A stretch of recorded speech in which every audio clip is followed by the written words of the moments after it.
Okay, this time we are going to create a component from scratch. We click on My Products, on Components, and Add New.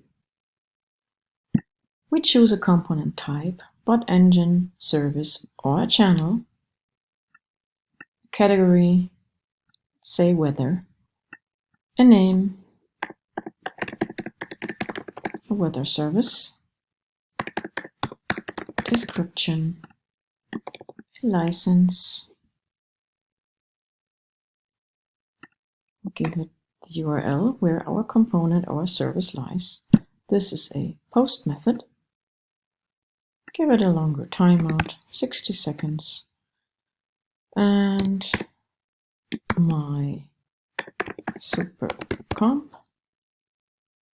Pick a pricing model.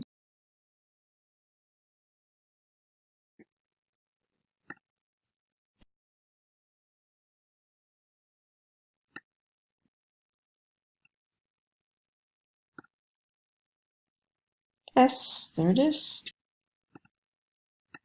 Let's give it a nice picture.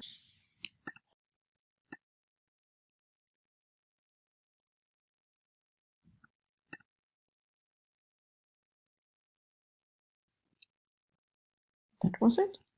Now we will find our component in the marketplace under Components.